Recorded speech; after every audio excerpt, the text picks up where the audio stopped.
Hey guys. So, moment of truth, I guess. I don't have a lot of time to do this vlog. I'm not really one to prepare for things. So when I need to talk about things, I wait until I can talk about it and then just So here we go. I went to Vegas. I got back with my ex, the one I talked about, my intro video. You know, when I got away from and realized my worth. Well, silly me, it was in my heart. And I fell for things again, I guess you could say. I fell for the facade of who I wanted him to be. And I went to Vegas for a couple of months. You know, I'm pretty sure some of you guys saw the videos, the readings. And I just really need to make a video addressing narcissistic abuse and the importance of being able to discern it. And, you know, when I first got home, I was really, really mad at myself. You know, like, are you kidding me? Like, we've been down this road. Like, we know how this ends, right? And I didn't want to look at things when it began to snowball. And that was when I stepped out of my heart and into my ego and needed to prove to not just myself but everyone else that this was going to work and that I didn't just fall into the same freaking trap that I did a year and a half ago, on and off, for 5 years. I'll admit it. It was not a fun truth to admit to myself. Even now, like, where I usually have great eye contact with the camera, I'm just like, you know. And I guess this is like me ensuring my authenticity to myself, because I would never want anyone to view my channel and then, you know, find out later on this is how she really lives. And I know how that's perceived, and I know how I would perceive that, whether I was trying to be in my heart or if I was in my ego. I know how I would perceive it, especially if I was in my ego. And I guess this is a little bit of an egoic post, but not really, because Spirit had me experience it again, and it's for a reason. And it's because I'm loud, usually. I'm a little embarrassed right now. I'm not gonna lie. I'm embarrassed, you know, but I'm human. We fuck up. It happens. The important thing is to adjust the timeline when you realize that you've stepped onto a lower vibrational one. And it's just so important to remember that a lot of times the behavior patterns that we pull into our lives through multiple people that may or may not know each other, it's really important to acknowledge when there is a negative pattern that's hindering your self-love to flourish. And I didn't realize that someone in my family, my immediate family, was this person to me growing up. And I think that awareness has been harder. I'm sorry. That awareness has been harder than anything that I just put myself through. Great, I'm gonna fuck up my makeup. I didn't think I was gonna cry, guys. Yeah, I'm using my sweater. It's dirty already. It's my country sweater. Shout out to Money Bins. But that awareness of this person in my life being an advocate for my downfall and doing it on a public media outlet, no less, just to feel like they're in control of something. You know, it was nothing short of like, God, what was that lady that literally took Ariel's voice in Little Mermaid? Like, I grew up with that. Now I can't see out of one of my eyes. Sorry. Anyways, comical relief. No, I grew up with that, and I didn't realize that. I didn't realize that was my everyday childhood, and I didn't realize that wasn't okay as a parent to be treating a child that way. And, you know, flash forward to 31 years later, I understand where it comes from, and I understand that it has absolutely nothing to do with me. And that is another heartbreaking truth that I kind of really took on this time around. And part of the reason that I'm doing this vlog is to let you guys know where I've been. So funny. Spirit's so funny. I'm still standing. But it was barely. I came home and on fumes. And gratefully, I have been able to just bury myself in my work, in my career. And a lot of you, I think, are aware that I am in the adult industry.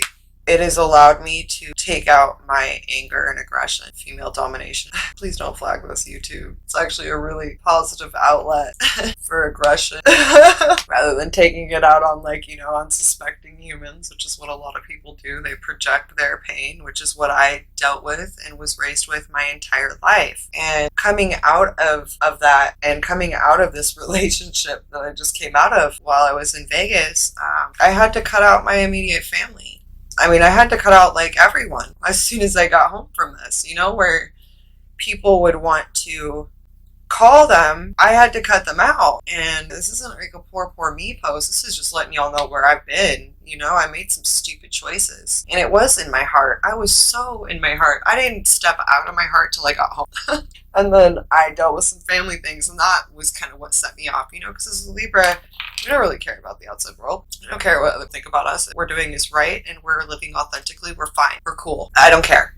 And I will vouch for every other Libra. It's got at least 2 Libra placements. All right, I've got a ground trine in Libra, but I'm sun and moon. Like, we don't care. If what we're doing is right and it's authentic and it's not hurting others and it's helping people, we don't care about what other people think. But the minute that we have people that we love cast us out or have some sort of fucked up narrative that really has nothing to do with us, but is their pain projected onto us, and it's just a fucked up way, a cruel way for them to project their childhood wounds onto another, you gotta have the strength and the self-love to discern when that is not for you, when what is being projected on you is not yours, and you gotta have the self-love to walk the fuck away and to cut them off. And I'll tell you what has happened since I have cut them off. My abundance has slowly started to come back.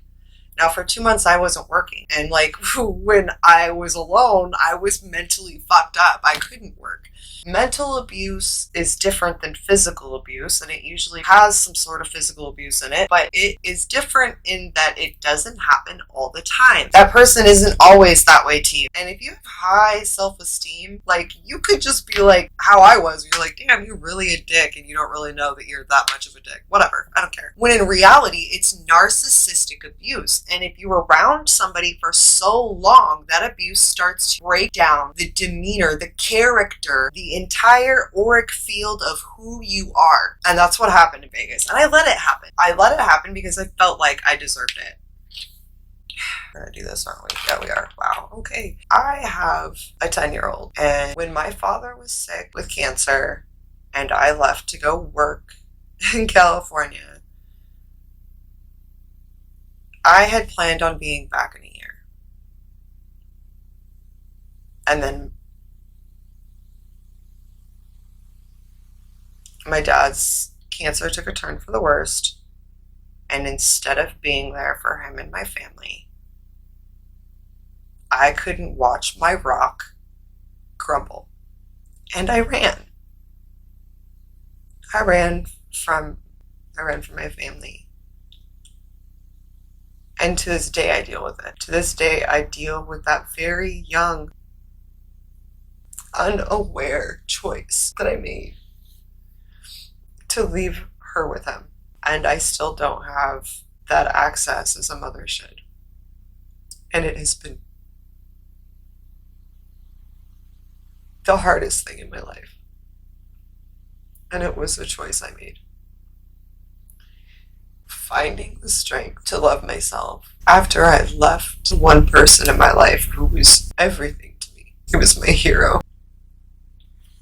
It was close to impossible. So instead of finding the self-love, I found someone that treated me the way I was raised. The love that I knew, that I was familiar with. And I let myself be engulfed in that. Because I felt like that was what I deserved. And if I'm being honest, I still feel like I deserved it. I didn't feel like I deserved any prosperity or abundance. I didn't understand that without putting the mask on myself first, I couldn't help my child. And I didn't understand how to even take care of myself because I had always been taken care of. This is probably my darkest, deepest, darkest skeleton. And I want to be honest about things because I don't have that family contribution anymore. And a lot of you have kind of become family. And I think it's important that I share this because I don't think I'm the only one that's made choices or who is in the midst of making choices. You know, maybe if one person can see this and make a different choice than I did, maybe it will help them.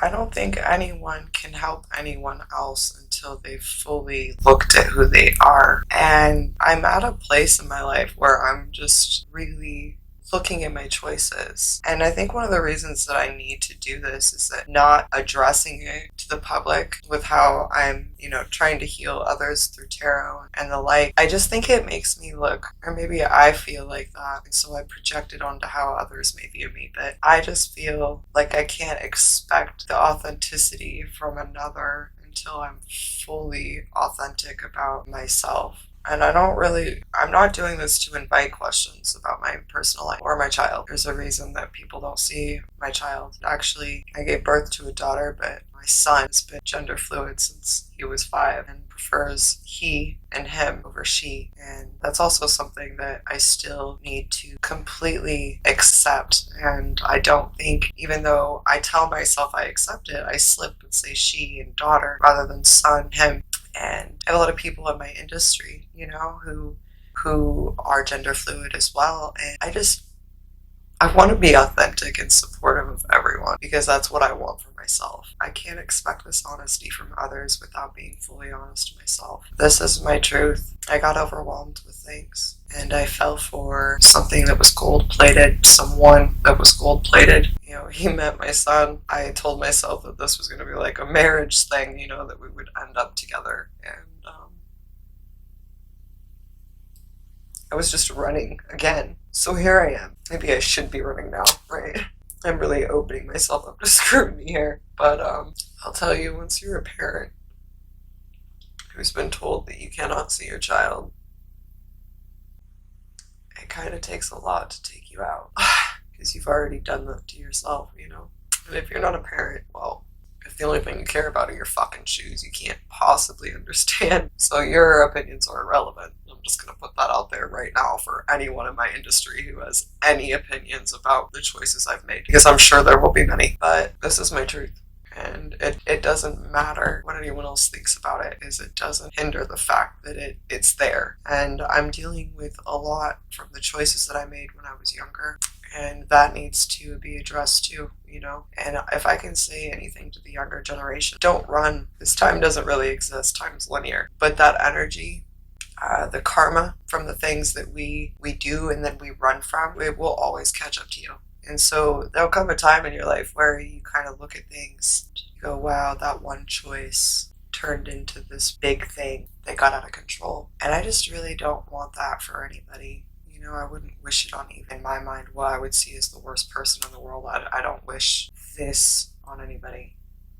It's been hard, but it happened for a reason, And my inability to, my mind, do what I need to do or be who I need to be caused me to go back into a cycle of self-sabotage that literally almost took my life. But it really let me see how far I would go to let someone else hurt me. And that'll never happen again. I'm thankful. I'm upset with myself, but I'm thankful. I think it needs to be addressed that narcissistic abuse, the people that it affects are those that have had that type of reality growing up. So if I can say anything to anyone, it's be cautious with your words. Even those of us who think we're doing good, sometimes we hurt others because we're hurt and we don't realize it. And sometimes we allow that to be the treatment that we take because of past choices. And instead of looking at it head on, saying, okay, these are the fucked up choices I made, how do I fix it? We let somebody else do that abuse. That's a detriment to any soul, and I just don't want that to happen to anybody. So if you need to use my terrible decisions as a guide as to what not the fuck to do, please feel free, because this growth is hard growth. And it's not a growth that you do with others. It's a really solitary path. Anyway, I am finally getting back to normal, moving again. I had my ex come to my place. I just can't be there with that energy, so I'm starting over. I am kind of sad, but it's more because I'm about to share with the world my biggest skeleton, the only one I would ever really be worried about, and that's scary. But you have to be honest with yourself when you fuck up. And I fucked up. And it's caused a tidal wave of bullshit. I don't deserve it, even though I want to tell myself I do. Sitting and wallowing in self-pity doesn't do shit for anybody. Stepping up to what you did, the choices you made, the people you might have hurt on the way, that's the only way to heal it. And this part really sucks. But in this shadow work, I've really found an awareness of how others may feel when they're in this. And I just want anyone who might have watched this, I want you to know. If you need to talk, I'm here. It's okay not to be okay. And sometimes we forget that. And nothing lasts forever, So even the pain, just remember that feeling it is part of healing it. Anyway, I love you guys. This is a long video. Talk to you later.